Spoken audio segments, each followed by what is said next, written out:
Hello student, Gargi tutorial ক্লাসে তোমাদের স্বাগত জানাই।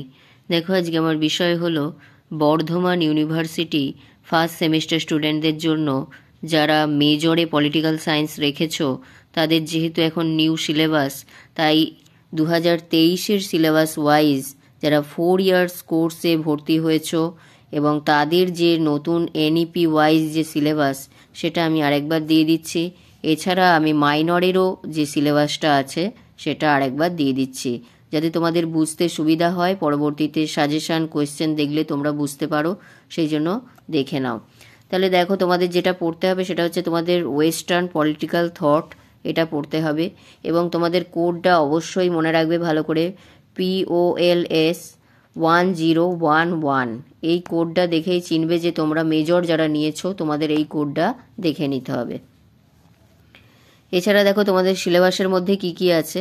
এক হচ্ছে প্রাচীন গ্রিক রাজনৈতিক চিন্তাধারা, তার মধ্যে তোমাদের পড়তে হবে মৌলিক বৈশিষ্ট্য এবং প্লেটো থেকে পড়তে হবে ন্যায় বিচার, অ্যারিস্টটলের রাষ্ট্র, এগুলো তোমাদের 1 নাম্বার ইউনিটে পড়তে হবে।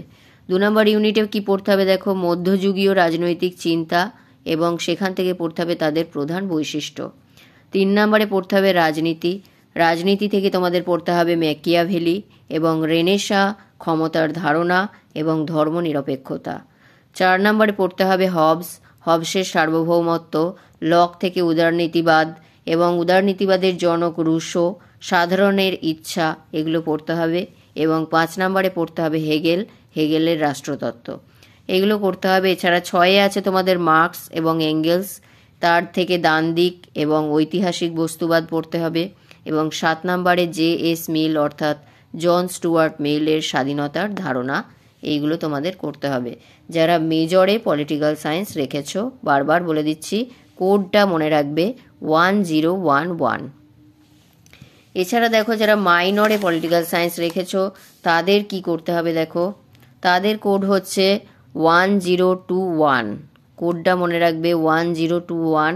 তাদের পড়তে হবে রাজনৈতিক তত্ত্বের মধ্যে পড়তে হবে 1 নম্বরে রাজনৈতিক তত্ত্বের অর্থ এবং বিভিন্ন পদ্ধতি, ঐতিহ্যবাহী। 2 হচ্ছে আচরণগত এবং পোস্ট আচরণমূলক। 3 নম্বরে পড়তে হবে মার্ক্সবাদী, এগুলো। তারপরে 2-এর দেখো কি করতে হবে, সার্বভৌমত্বের ধারণা, সেখান থেকে করতে হবে অদ্বৈতবাদী এবং বহুত্ববাদী। 3 নম্বরে করতে হবে অধিকার, স্বাধীনতা এবং সমতা, অর্থ এবং তাদের আন্তঃসম্পর্ক। 4 নম্বরে করতে হবে উদারতাবাদ এবং নব্য উদারবাদ, তার থেকে করতে হবে তাদের মৌলিক বৈশিষ্ট্য। এবং 5 নম্বরে করতে হবে রাষ্ট্রের তত্ত্ব এবং তার থেকে আদর্শবাদী, উদারপন্থী এবং মার্ক্সবাদী এবং গান্ধীবাদী। এই 5টা ইউনিট তোমাদের মাইনর কোর্স যারা নিয়েছো পলিটিক্যাল সায়েন্স হিসাবে, তাদের তোমাদের এগুলো করতে হবে। এটা তোমাদের নিউ যে এনইপি আছে সেই ওয়াইজ সিলেবাসটা দিয়ে দিলাম, ভালো করে দেখে নাও এবং খাতায় এখন থেকে তুলে রাখো। এটা গেল মাইনর, আর মেজরটা আরেকবার দেখিয়ে দিচ্ছি। এই হচ্ছে মেজর। তোমরা এর থেকে সাজেশান চাইছো ঠিকই, কিন্তু তোমাদের তার আগে তোমাদের সিলেবাসটা জানা দরকার, কি কি তোমাদের আছে।